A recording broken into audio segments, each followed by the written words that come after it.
فرزند زہرا یہ حالات برے ہیں۔ کاشانۂ بصیرت ایک ایسا مکمل یوٹیوب چینل جس پر محروم بصارت کے لیے بالخصوص اور تمام افراد کے لیے بالعموم سینکڑوں کی تعداد میں اسلامی کتب دستیاب ہیں۔ لہذا گزارش ہے کہ آپ اپنی ذمہ داری نبھاتے ہوئے کاشانۂ بصیرت کو سبسکرائب کرنے کے ساتھ ساتھ بیل آئیکن کو پریس کیجئے تاکہ آپ علم کے حصول کے ساتھ ساتھ مذہب اہل بیت کی اشاعت میں بھی اہم کردار ادا کرتے رہیں۔ کاشانۂ بصیرت، کاشانۂ بصیرت، کاشانۂ بصیرت۔ فرزند زہرا یہ حالات برے ہیں۔ بسم اللہ الرحمن الرحیم۔ یہ کتاب سید قمر نفیس نقوی ابن سید نفیس الحسن نقوی مرحوم کے ایصال ثواب کے لیے ریکارڈ کی جا رہی ہے۔ آپ تمام سامعین سے درخواست ہے کہ ایک مرتبہ سورہ فاتحہ اور 3 دفعہ سورہ اخلاص کی تلاوت کر کے مرحوم کے بلند درجات کے لیے ایصال کر دیں۔ شکریہ۔ السلام علیکم ورحمۃ اللہ وبرکاتہ۔ سامعین، آپ سماعت فرما رہے ہیں علامہ طالب جوہری صاحب کی کتاب علامات ظہور مہدی۔ آج ہم آپ کے سامنے اس کی تیسری ریکارڈنگ پیش کر رہے ہیں، صفحہ نمبر 43۔ عنوان ہے طویل روایات۔ روایت نمبر 1 ہے روایت معراج، صفحہ نمبر 44۔ ابن عباس بیان کرتے ہیں کہ رسول اللہ صلی اللہ علیہ وآلہ وسلم نے فرمایا کہ جب خداوند عالم مجھے معراج میں لے گیا تو میں نے ایک آواز سنی کہ اے محمد صلی اللہ علیہ وآلہ وسلم۔ میں نے کہا اے خدائے عظمت لبیک۔ اس وقت مجھ پر وحی ہوئی کہ اے محمد فرشتوں نے کس چیز پر نازع کی ہے؟ میں نے کہا پروردگار مجھے علم نہیں۔ خدا نے کہا اے محمد تم میں انسانوں میں کسی کو اپنا وزیر، بھائی اور اپنے بعد وصی منتخب کیا ہے؟ میں نے عرض کیا پروردگار میں کسے منتخب کروں؟ تو خود میرے لیے منتخب فرما دے۔ وحی آئی اے محمد میں نے سارے آدمیوں میں علی ابن ابی طالب کو تمہارے لیے منتخب کیا ہے۔ میں نے عرض کی کہ پروردگار میرے ابن ام کو تو اللہ نے وحی کی اے محمد علی تمہارا وارث ہے اور تمہارے بعد تمہارے علم کا وارث ہے، اور قیامت کے دن تمہارا لوائے حمد اس کے ہاتھ میں ہوگا، اور وہی ساقی کوثر بھی ہے جو تمہاری امت کے آنے والے مومنین کو سیراب کرے گا۔ پھر خداوند عالم نے وحی کی اے محمد میں نے اپنی ذات کی قسم کھائی ہے کہ تمہارا دشمن اور تمہارے اہل بیت اور ذریت طیبہ کا دشمن ہرگز آب کوثر پی نہ سکے گا۔ اے محمد تمہاری امت کو جنت میں داخل کروں گا، مگر وہ داخل نہ ہوگا جو خود انکار کرے گا۔ میں نے عرض کی پروردگار کیا کوئی ایسا بھی ہے جو جنت میں داخل نہ ہونا چاہے؟ فرمایا کہ ہاں۔ میں نے عرض کی وہ کیسے انکار کرے گا؟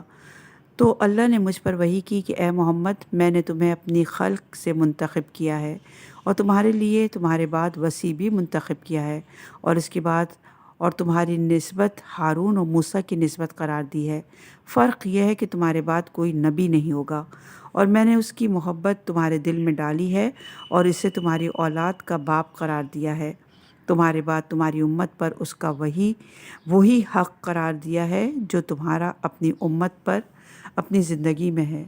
جس نے اس کے حق کا انکار کیا اس نے تمہارے حق کا انکار کیا، اور جس نے اس کی محبت کا انکار کیا اس نے تمہاری محبت کا انکار کیا، اور جس نے تمہاری محبت سے انکار کیا اس نے جنت میں داخل ہونے سے انکار کیا۔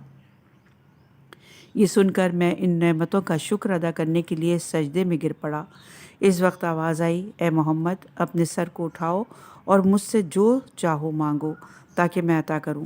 میں نے عرض کی کہ اے پروردگار میرے بعد میری پوری امت کو علی ابن ابی طالب کے دوستوں میں قرار دے کہ وہ سب قیامت کے دن حوض کوثر پر میرے پاس آ سکیں۔ وحی آئی اے محمد میں نے اپنے بندوں کی تخلیق سے قبل فیصلے کیے ہیں اور وہ طے ہو چکے ہیں۔ تاکہ جو گمراہ ہو اسے ہلاک کر دوں اور جو راہ راست پر چلے اس کی ہدایت کروں۔ میں نے تمہارے بعد تمہارا علم علی کو دیا ہے، میں نے اسے تمہارا وزیر بنایا ہے، اور میں نے اسے تمہارے بعد تمہارے اہل و عیال اور تمہاری امت پر خلیفہ قرار دیا ہے۔ یہ میرا حتمی فیصلہ ہے، جو اس سے دشمنی کرے، جو اس سے بغض رکھے اور جو تمہارے بعد اس کی فوری ولایت کا انکار کرے، وہ جنت میں داخل نہیں ہوگا۔ تو جس نے اس سے بغض رکھا اور اس نے تجھ سے بغض رکھا، اور جس نے تجھ سے بغض رکھا اس نے مجھ سے بغض رکھا، اور جس نے اس سے دشمنی کی اس نے تجھ سے دشمنی کی، اور جس نے تم سے دشمنی کی اس نے مجھ سے دشمنی کی، اور جس نے اس سے محبت کی اس نے تم سے محبت کی، اور جس نے تم سے محبت کی اس نے مجھ سے محبت کی۔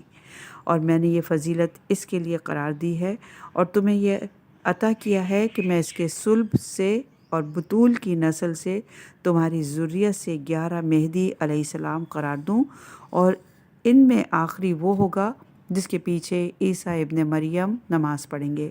وہ زمین کو عدل و داد سے بھر دے گا جیسے کہ وہ ظلم و جور سے بھر چکی ہوگی۔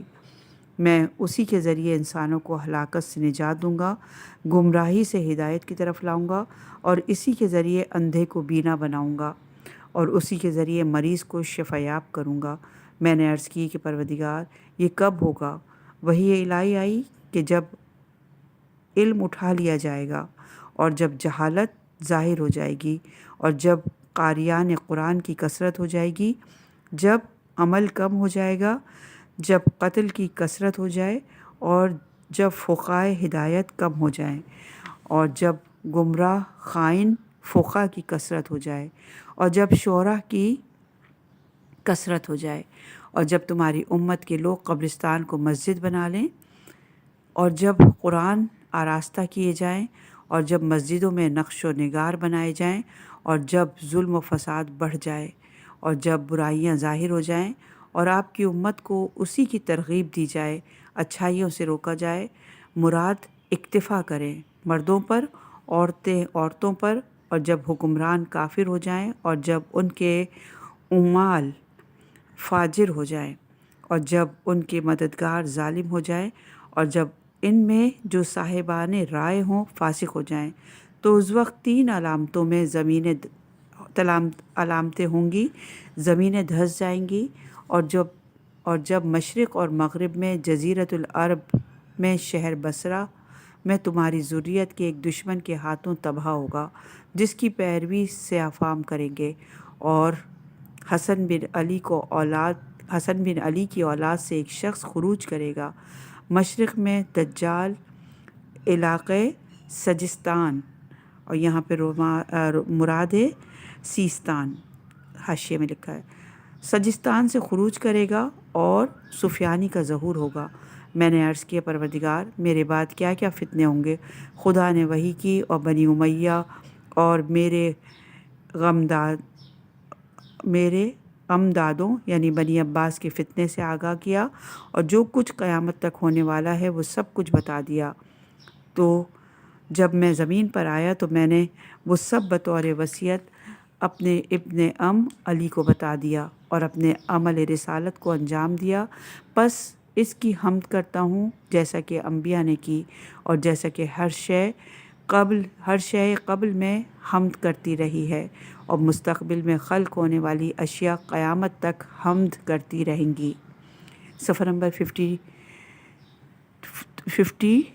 52 ہے، اور اس میں توضیح لکھی ہوئی ہے کہ توضیح یہ ہے کہ نمبر 1، عام معاشرتی حالات بیان کرنے کے بعد مشرق، مغرب اور جزیرۃ العرب کے خسف کو بیان کیا گیا ہے۔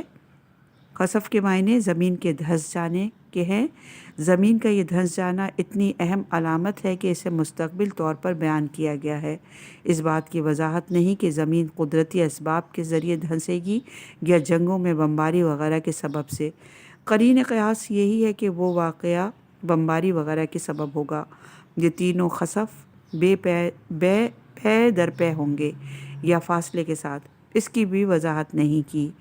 اگر فاصلے کے ساتھ ہوں گے تو پھر مشرق کے خسف کے حوالے سے ہیروشیما کی بمباری بھی توجہ کرنی چاہیے۔ یہ روایت بہار الانوار جلد نمبر 52 صفحہ نمبر 276 پر بھی ہے۔ نمبر 2 ہے کہ خسف کی متعدد روایات پائی جاتی ہیں۔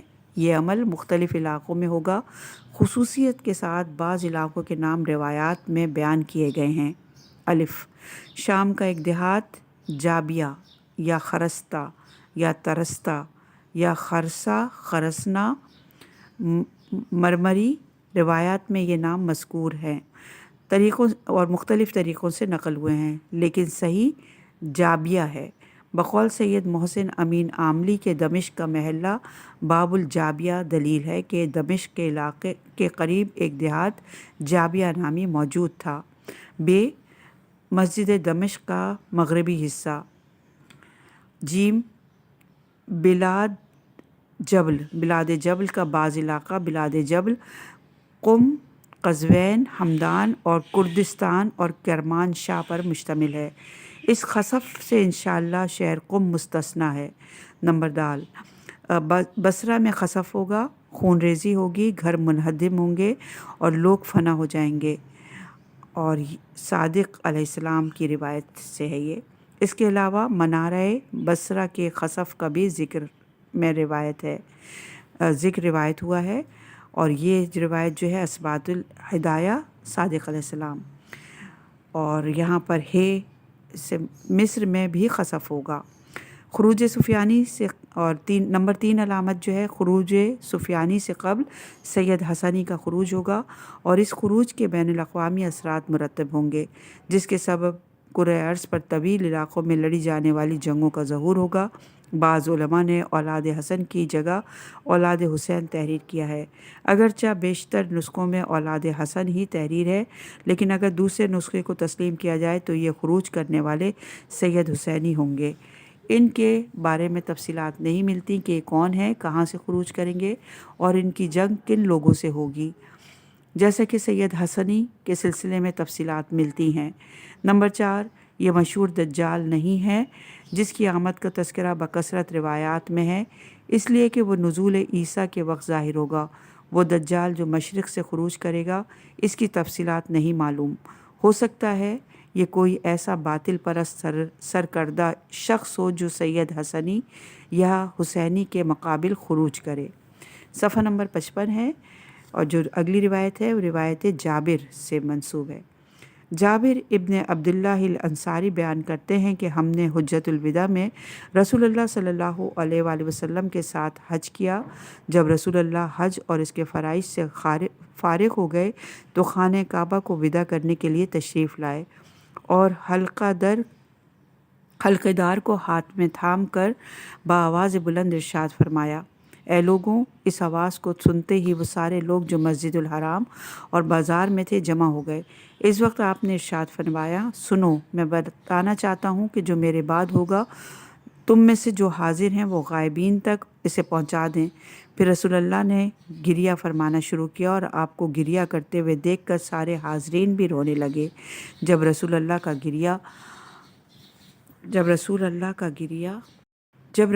گریہ فرما چکے تو فرمایا، خدا تم پر رحم کرے، یہ جان رکھو کہ تم آج کے دن سے 140 سال تک اس پتے کی مانند ہو جس میں کانٹا نہ ہو، پھر اس کے بعد 200 سال تک ایسا زمانہ ہوگا جس میں پتا بھی ہوگا اور کانٹا بھی ہوگا، اور پھر اس کے بعد فقط کانٹا ہے، پتا نہیں ہے، یہاں تک کہ زمانے میں سلطان جابر، بخیل سرمایہ دار، دنیا پرست عالم، جھوٹے فقیر، فاسق و فاجر بوڑھے، بے حیا لڑکے اور احمق عورتوں کے علاوہ لوگ نظر نہیں آئیں گے۔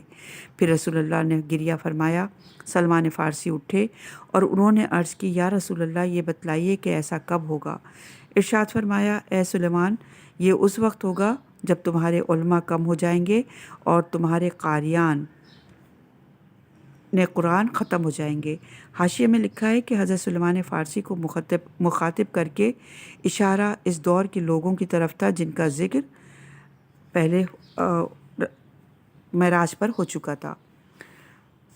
قاریان قرآن ختم ہو جائیں گے اور تم زکوٰۃ کی ادائیگی قطع کر دو گے اور اپنے اعمال بد کو ظاہر کرو گے، جب تمہاری آوازیں تمہاری مسجدوں میں بند ہوں گی اور جب تم دنیا کو سر پر اٹھاؤ گے اور علم کو زیر قدم رکھو گے، اور جب جھوٹ تمہاری گفتگو ہوگی، غیبت تمہاری نقل محفل ہوگی اور حرام مال غنیمت ہوگا، اور جب تمہارا بزرگ تمہارے خوردوں پر شفقت نہیں کریں گے، تمہارے بزرگ تمہارے خوردوں پہ یعنی بچوں پر شفقت نہیں کریں گے، اور تمہارا خورد تمہارے بزرگوں کا احترام نہیں کرے گا یعنی تمہارے بچے، اس وقت تم پر اللہ کی لعنت نازل ہوگی اور تمہاری امت تمہارے درمیان قرار دے گا اور دین تمہاری زبانوں پر فقط ایک لفظ بن کر رہ جائے گا۔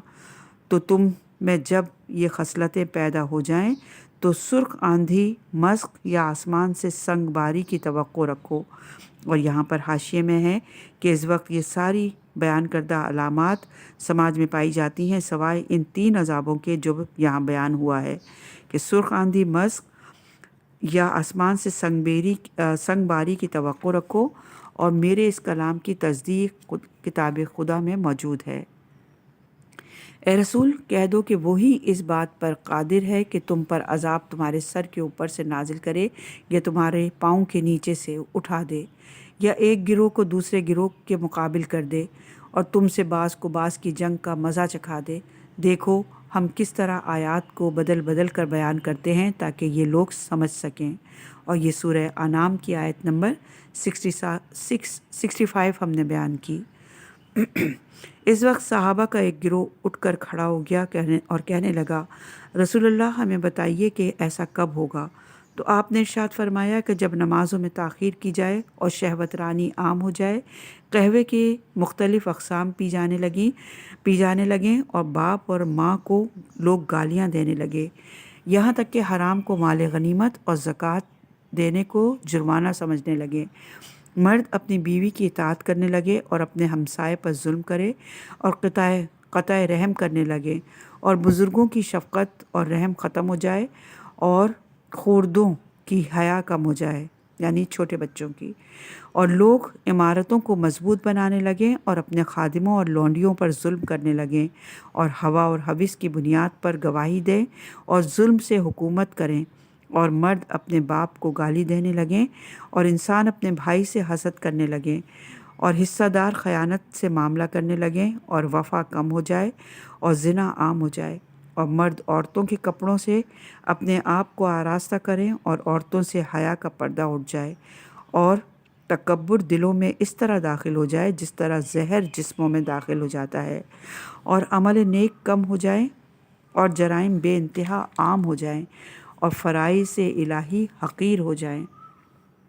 یہاں حاشیے میں لکھا ہے کہ فرائض الہی سے بڑے گناہ چھوٹے ہو جائیں یا بڑی اور ہولناک اور عجوبہ چیزیں عام ہو جائیں، فرائض الہی حقیر ہو جائیں اور سرمایہ دار مال کی بنا پر اپنی تعریف کی خواہش کریں۔ اور حاشیے میں کہ لوگ مال لے کر سرمایہ داروں کی تعریف کریں گے اور سرمایہ دار مال کو دیگر اپنی تعریف کروائیں گے یعنی مال کو دے کر اپنی تعریف کروائیں گے، اور لوگ موسیقی اور گانے پر مال صرف کریں گے اور دنیا داری میں سرگرم ہو کر آخرت کو بھول جائیں، تقوی کم ہو جائے اور طمع بڑھ جائے اور انتشار اور غارت گری بڑھ جائے، اور ان کی مسجدیں اذان سے آباد ہوں اور ان کے دل ایمان سے خالی ہوں، اس لیے کہ وہ قرآن کا استخفاف یعنی توہین کریں، اور صاحب ایمان کو ان سے ہر قسم کی ذلت و خواری کا سامنا کرنا پڑے۔ تو اس وقت دیکھو گے کہ ان کے چہرے آدمیوں کے چہرے ہیں اور ان کے دل شیطانوں کے دل ہیں، اور ان کی گفتگو شہد سے شیریں ہیں اور ان کے دل حنظل سے زیادہ کڑوے ہیں، تو وہ بھیڑیے ہیں جو انسانی لباس میں ہیں، اور زمانے میں کوئی دن ایسا نہ ہوگا جب خدا ان سے یہ نہ کہے گا کہ کیا تم میری رحمت سے مغرور ہو گئے ہو، تمہاری جرتیں بڑھ گئی ہیں، کیا تم یہ گمان کرتے ہو کہ ہم نے تمہیں عبث خلق کیا ہے اور تمہاری بازگشت ہماری طرف نہیں ہوگی۔ میں اپنی عزت اور جلال کی قسم کھاتا ہوں کہ اگر میرے خلوص سے عبادت کرنے والوں کی پرواہ نہ ہوتی تو میں گناہگار کو ایسا چشم زدن کی بھی ایک چشم زدن کی بھی مہلت نہ دیتا، اور اگر بندگان متقیان کے تقوی کی پرواہ نہ ہوتی تو میں آسمان سے ایک قطرہ بھی نہ برساتا اور زمین پر ایک سبز پتا بھی نہ اگاتا۔ تعجب ہے ان لوگوں سے جن کے خدا ان کے اموال تعجب ہے ان لوگوں سے جن کے خدا ان کے اموال ہیں، جن کی تمنائیں طویل ہیں اور عمریں کوتاہ، اس کے باوجود وہ جوار رحمت میں آنا چاہتے ہیں، حالانکہ وہ عمل کے بغیر نہیں پہنچ سکتے، اور عمل عقل کے بغیر کامل نہیں ہوتا۔ اور یہ روایت بہار الانوار جلد نمبر 52 صفحہ نمبر 263 پر ہے۔ یہاں سورہ مومنون کی آیت نمبر 117 بھی بیان کی گئی کہ کیا تم یہ گمان کرتے ہو کہ ہم نے تمہیں عبث خلق کیا اور تمہاری بازگشت ہماری طرف نہیں ہوگی۔ صفحہ نمبر 63 ہے۔ اگلی روایت ہے روایت ابن عباس۔ علی بن ابراہیم نے اپنے سلسلہ سند سے عبداللہ ابن عباس سے نقل کیا ہے کہ ابن عباس نے کہا کہ ہم نے حجۃ الوداع کے موقع پر رسول اللہ صلی اللہ علیہ وآلہ وسلم کے ساتھ حج کیا۔ رسول اللہ نے در کعبہ کے حلقے کو تھام کر ہماری طرف رخ کیا اور فرمایا، کیا میں تمہیں اشراط ساعت سے باخبر نہ کروں؟ اس وقت رسول اللہ صلی اللہ علیہ وآلہ وسلم سے سب سے زیادہ نزدیک سلمان فارسی تھے۔ سب نے کہا، یا رسول اللہ، ضرور باخبر کریں۔ تو آپ نے فرمایا کہ اشراط ساعت میں ہے کہ نماز کا ضائع ہونا، خواہش نفس کی پیروی، ہوا اور ہوس کی طرف رجحان، سرمایہ داروں کا احترام، دین کو دنیا کے عوض فروخت کرنا۔ اس وقت مومن کا دل اس کے پہلو میں اس طرح آب ہوگا جس طرح نمک پانی میں پگھل جاتا ہے، اس لیے کہ وہ برائیوں کو دیکھے گا لیکن اس سے بدل دینے کی قدرت نہیں ہوگی۔ سلمان نے کہا، یا رسول اللہ، کیا ایسا ہوگا؟ فرمایا کہ ہاں اے سلمان، اس خدا کی قسم جس کے قبضے میں میری جان ہے، اس وقت حکمران ظالم و جابر ہوں گے، وزراء فاسق ہوں گے، عرفا ظالم ہوں گے، امانت دار خائن ہوں گے۔ سلمان نے کہا، یا رسول اللہ، کیا ایسا ہوگا؟ فرمایا، اے سلمان، اس خدا کی قسم جس کے قبضے میں میری جان ہے، اس وقت منکر معروف ہو جائے گا اور معروف منکر ہو جائے گا، خائن کو امانت دار سمجھا جائے گا، امین خیانت کرے گا اور جھوٹے کی تصدیق کی جائے گی اور سچے کی تکذیب کی جائے گی۔ سلمان نے کہا، یا رسول اللہ، کیا ایسا ہوگا؟ فرمایا، اے سلمان، اس خدا کی قسم جس کے قبضے قدرت میں میری جان ہے، اس وقت عورتوں کی حکومت ہوگی اور کنیزوں سے مشورہ لیا جائے گا اور لڑکے ممبروں پر بیٹھیں گے اور جھوٹ بولنا ظرافت میں شمار ہوگا اور زکوٰۃ کو جرمانہ سمجھا جائے گا اور مال خدا کو غنیمت سمجھا جائے گا، اور انسان اپنے والدین پر جور و جفا کرے گا اور اپنے دوست کے ساتھ حسن سلوک کرے گا، دمدار ستارہ ظاہر ہوگا۔ سلمان نے کہا، یا رسول اللہ، کیا ایسا ہوگا؟ فرمایا، اے سلمان، اس خدا کی قسم جس کے قبضہ قدرت میں میری جان ہے، اس وقت عورت تجارت میں اپنے شوہر کے ساتھ شریک ہوگی اور صاحبان عزت ذلیل ہوں گے اور غریب و فقیر شخص کی توہین کی جائے گی۔ تو اس وقت بازار قریب ہو جائیں گے، ایک کہے گا کہ میں نے کچھ نہیں بیچا، دوسرا کہے گا کہ میں نے کچھ نفع نہیں کمایا، تم نہیں دیکھو گے مگر اللہ مذمت کرنے والوں کو۔ تو سلمان نے کہا، یا رسول اللہ، کیا ایسا ہوگا؟ فرمایا، اے سلمان، اس خدا کی قسم جس کے قبضے میں میری جان ہے، اس وقت ایسے لوگ حکمران ہوں گے کہ اگر عوام گفتگو کریں گے تو حکمران قتل کر دیں گے، اور اگر چپ رہیں گے تو حکمران ان کے مالک بن جائیں گے اور ان لوگوں کی دولت سے خود دولت مند بن جائیں گے اور ان کی حرمت کو پامال کر دیں گے اور ان کا خون بہائیں گے اور ان کے دلوں کو اپنے رعب اور دبدبے سے معمور کر دیں گے، اور تم نہیں دیکھو گے مگر ہراساں اور خوف زدہ، مروب اور سہما ہوا۔ سلمان فارسی نے کہا، یا رسول اللہ، کیا ایسا ہوگا؟ فرمایا، ہاں اے سلمان، اس خدا کی قسم جس کے قبضے میں میری جان ہے، اس وقت کچھ مشرق سے لایا جائے گا اور کچھ مغرب سے لایا جائے گا اور میری امت کو اس رنگ میں رنگا جائے گا، پس وائے ہو میری امت کے ضعیفوں پر، ان لوگوں سے پس وائے ہو ان پر خدا کی طرف سے، وہ نہ تو وہ تو نہ چھوٹوں پر رحم نہ بڑوں کی عزت کریں گے، نہ بدی کرنے والوں سے درگزر کریں گے۔ ان کے جسم آدمیوں کے جسم ہوں گے اور ان کے دل شیطانوں کے دل ہوں گے۔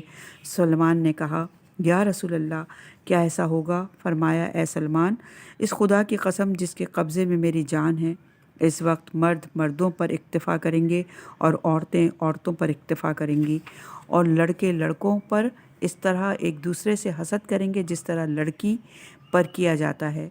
جو اپنے گھر میں ہو، اور مرد عورتوں سے مشابہ ہوں گے، عورتیں مردوں کی مشابہ ہوں گی، اور عورتیں خود سواری کریں گی میری امت کی، ان عورتوں پر خدا کی لعنت ہو۔ سلمان نے کہا یا رسول اللہ کیا ایسا ہوگا؟ فرمایا ہاں سلمان، اس خدا کی قسم جس کے قبضے قدرت میں میری جان ہے، ہاں سلمان، اس خدا کی قسم جس کے قبضے قدرت میں میری جان ہے، اس وقت مسجدوں کو اس طرح منقش کیا جائے گا جیسا کلیسا وغیرہ منقش کیا جاتے ہیں، اور قرآنوں کی تلا کاری کی جائے گی، اور مینارے طویل ہوں گے اور صفیں زیادہ ہو جائیں گی، لیکن دلوں میں بغض ہوگا، زبانوں پر اختلاف۔ سلمان نے کہا یا رسول اللہ کیا ایسا ہوگا؟ فرمایا ہاں سلمان، اس خدا کی قسم جس کے قبضے میں میری جان ہے، اس وقت میری امت کے مرد اپنے آپ کو سونے کی چیزوں سے آراستہ کریں گے، اور حریر اور دیبا کے لباس پہنیں گے، اور درندوں کی کھال کا نرم لباس استعمال کریں گے۔ سلمان نے کہا یا رسول اللہ کیا ایسا بھی ہوگا؟ فرمایا اے سلمان، اس خدا کی قسم جس کے قبضے قدرت میں میری جان ہے، اس وقت سود ظاہر اور آشکار ہوگا، اور لوگ غیبت اور رشوت کے ذریعے معاملہ کریں گے، اور دین پست ہو جائے گا اور دنیا بلند ہو جائے گی۔ سلمان نے کہا یا رسول اللہ کیا ایسا بھی ہوگا؟ فرمایا ہاں اے سلیمان، اس خدا کی قسم جس کے قبضے میں میری جان ہے، اس وقت طلاق کی کثرت ہو جائے گی اور اللہ کے لیے حدود جاری نہیں کی جائیں گی، لیکن اللہ کو کوئی شے ضرر نہیں پہنچا سکتی۔ سلیمان نے کہا یا رسول اللہ کیا ایسا بھی ہوگا؟ فرمایا ہاں اے سلیمان، اس خدا کی قسم جس کے قبضے میں میری جان ہے، اس وقت مختلف آلات موسیقی اور مختلف ساز ظاہر ہوں گے، انہیں میری امت کے شریر لوگ پسند کریں گے۔ سلیمان نے کہا یا رسول اللہ کیا ایسا بھی ہوگا؟ فرمایا ہاں سلیمان، اس خدا کی قسم جس کے قبضے میں میری جان ہے، اس وقت میری امت کے سرمایہ دار تفریح کے لیے حج کریں گے، متوسط طبقے کے لوگ تجارت کے لیے، غریب لوگ رعایت کے لیے اور اپنا احترام کروانے کے لیے حج کریں گے۔ تو اس وقت کچھ ایسے لوگ ہوں گے جو غیر خدا کے لیے قرآن کی تعلیم حاصل کریں گے اور اسے آلات موسیقی کی طرح قرار دیں گے، اور کچھ ایسے لوگ ہوں گے جو غیر خدا کے لیے علم فقہ حاصل کریں گے، اور زنا زادوں کی کثرت ہو جائے گی اور قرآن کو گایا جائے گا، اور لوگ دنیا کی طرف شدید میلان رکھتے ہوں گے۔ سلیمان نے کہا یا رسول اللہ کیا ایسا ہوگا؟ فرمایا ہاں اے سلیمان، اس خدا کی قسم جس کے قبضے قدرت میں میری جان ہے، یہ اس وقت ہوگا جب محرم کی ہتک حرمت ہو جائے گی اور گناہ اکتساب کیے جائیں گے، اور اشرار کا نیک بندوں پر تسلط ہو جائے گا، جھوٹ عام ہو جائے گا اور ضد ظاہر ہو جائے، عقل مند انسان پوشیدہ اور گوشہ نشین ہو جائے، اور لوگ اچھے لباس پر فخر و مباحات کریں، اور بغیر موسم کے بارش ہونے لگے، طبل اور ساز کو پسند کرنے لگیں، امر بالمعروف اور نہی عن المنکر سے نفرت کرنے لگیں، یہاں تک کہ زمانے میں مومن کنیز سے بھی بدتر ہو جائیں، اور اس زمانے کے قاریوں اور عابدوں میں ملامت بازی آشکار ہو جائے، تو یہ لوگ آسمان کے فرشتوں میں نجس اور پلید کے نام سے یاد کیے جاتے ہوں گے۔ سلیمان نے کہا یا رسول اللہ کیا ایسا ہوگا؟ فرمایا ہاں اے سلیمان، اس خدا کی قسم جس کے قبضے میں میری جان ہے، اس وقت سرمایہ دار کو فقط افلاس سے خوف ہوگا، یہاں تک کہ سائل 2 جمعوں کے درمیان سوال کرے گا لیکن کوئی اسے کچھ دینے والا نہ ہوگا۔ سلیمان نے کہا یا رسول اللہ کیا ایسا بھی ہوگا؟ فرمایا ہاں اے سلیمان، اس خدا کی قسم جس کے قبضے میں میری جان ہے، اس وقت رمیزہ گفتگو کرے گا۔ سلیمان نے پوچھا یا رسول اللہ، میری ماں باپ آپ پر فدا ہوں، یہ رمیزہ کیا ہے؟ فرمایا ایسا شخص انسانی مسائل پر گفتگو کرے گا جسے گفتگو نہیں کرنی چاہیے، اور جو پہلے گفتگو نہیں کرتا تھا، پس یہ لوگ زمین پر باقی نہیں رہیں گے مگر بہت کم، یہاں تک کہ زمین اس طرح دھنس جائے گی کہ ہر شخص یہی خیال کرے گا کہ میرے علاقے میں دھسی ہے۔ اور یہاں حاشیے میں لکھا ہے کہ اس کا ترجمہ یہ بھی ہے کہ زمین اس شدت سے فریاد کرے گی کہ ہر قوم یہ خیال کرے گی کہ اس علاقے میں فریاد کر رہی ہے۔ ممکن ہے جدید ترین جنگی اسلحوں کی وجہ سے کی طرف اشارہ ہو۔ پھر وہ لوگ باقی رہیں گے جب تک اللہ چاہے گا، پھر ان کی بقا کے دوران زمین اپنے جگر کے ٹکڑے انہیں نکال کر دے گی۔ کہا سونا چاندی، پھر ارشاد فرمایا ستونوں کی طرح، اور فرمایا کہ وہ جگر کے ٹکڑے اس کے مثل ہوں گے۔ اس دن سونا چاندی سے کوئی فائدہ نہیں پہنچے گا، اور فقط جاہ اشراتا کا مفہوم ہے یہاں پہ۔ تفسیر علی ابراہیم قمی جو کہ نجف اشرف میں طباعت ہوئی، وہاں پر یہ الفاظ لکھے ہیں۔ یہ روایت تفسیر قمی سے نقل کی گئی ہے، لیکن میری ذاتی کتب خانے میں اس تفسیر کا ایک قلمی نسخہ جو کہ 1076 ہجری ہے اس کا قلمی نسخے کی تاریخ، جو علامہ مجلسی کے زیر مطالعہ رہا ہے، اور اس پر ان کے حواشی موجود ہیں۔ اس نسخے سے مقابلہ کرنے سے بعض لفظی اور معنوی اختلافات پائے گئے، یا ہم نے صرف ان اختلافات کو قلمی نسخے کے مطابق نقل کیا ہے جن سے معنوں میں کوئی تبدیلی نہیں ہوتی۔ یہ طالب جوہری صاحب نے تحریر فرمائی ہے۔ صفحہ نمبر 75 ہے، اور روایت اسبق بن نباتہ نے روایت کی کہ میں نے امیر المومنین کو لوگوں سے کہتے سنا، مجھ سے جو چاہو پوچھ لو قبل اس کے کہ مجھے گم کر دو، اس لیے کہ سارے علماء سے آسمان کے راستوں اور سارے اعلام سے زمین کے راستوں کو زیادہ بہتر جانتا ہوں۔ میں دین کا سردار ہوں، میں مومنوں کا آقا اور متقین کا امام ہوں، میں قیامت کے دن لوگوں کو بدلہ دینے والا ہوں، میں قاسم نار اور خزان جنت ہوں، صاحب حوض کوثر ہوں، میزان اعمال اور صاحب آراف ہوں۔ ہم میں سے ہر امام اپنی اہل ولایت کے حالات سے آگاہ ہوتا ہے۔ اسی کو اللہ نے کہا ہے کہ اے رسول تم منذر ہو اور ہر قوم کے لیے ہادی ہو۔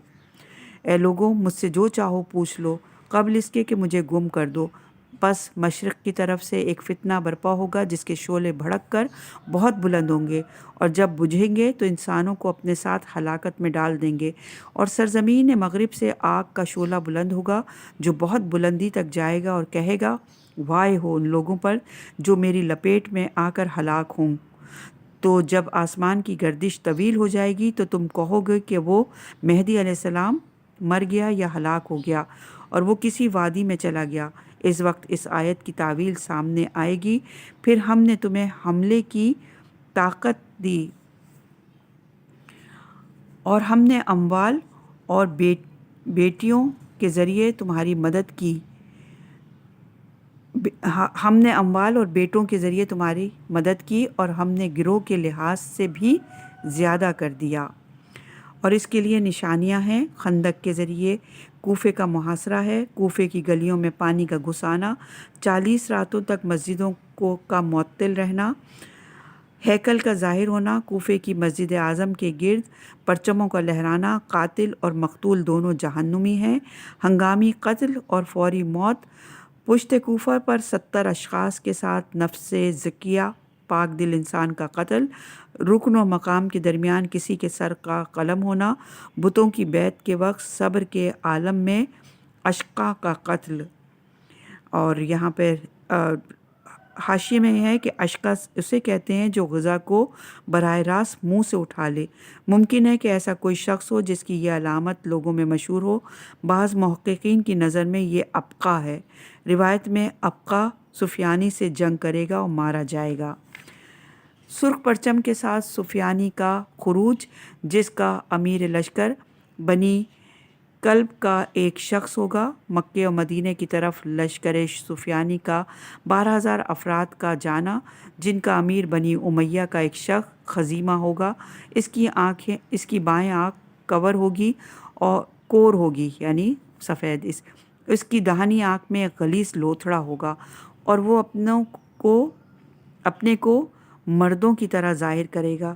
جہاں جائے گا فتح کرے گا، یہاں تک کہ مدینے میں وارد ہوگا اور ایک گھر میں جو دار ابو الحسن اموی کے نام سے معروف ہوگا فروکش ہوگا، اور اس وقت ایک شخص کو گرفتار کرنے کے لیے لشکر بھیجے گا جو خاندان رسول سے ہوگا۔ شیعہ اس کے گرد جمع ہوں گے اور وہ اس وقت مدینے سے مکہ کی طرف واپس چلا جائے گا۔ لشکر سفیانی کا امیر قبیلہ غطفان سے ہوگا۔ جب وہ لشکر قائے ابس کے درمیان پہنچے گا تو زمین میں دھنس جائے گا اور فقط ایک باقی بچے گا۔ اللہ اس کے چہرے کو پشت کی طرف کر دے گا تاکہ لوگ خائف ہوں اور پیروان سفیان کو عبرت حاصل ہو۔ اس وقت اس آیت کی تعویل سامنے آئے گی، اور اگر تم اس حالت کو دیکھو گے کہ یہ سورہ سبا کی آیت نمبر 51،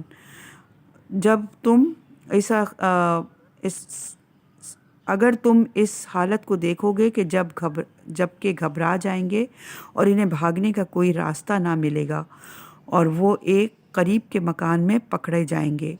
اسی طرح سفیانی 1,30,000 کا لشکر کوفے کی طرف روانہ کرے گا۔ یہ لشکر روحا اور فاروق، یہ جگہ کا نام ہے، پڑاؤ ڈالے گا اور وہاں کے 30,000 اشخاص حرکت کریں گے اور کوفہ پہنچ کر نخیلہ میں حضرت ہود کی قبر کے پاس فروکش ہوں گے اور عید قرباں کے دن لوگوں پر حملہ کریں گے۔ اس وقت کوفے کا حاکم ایک جبار اور سرکش انسان ہوگا جسے لوگ کاہن اور ساحر کے لقب سے یاد کریں گے۔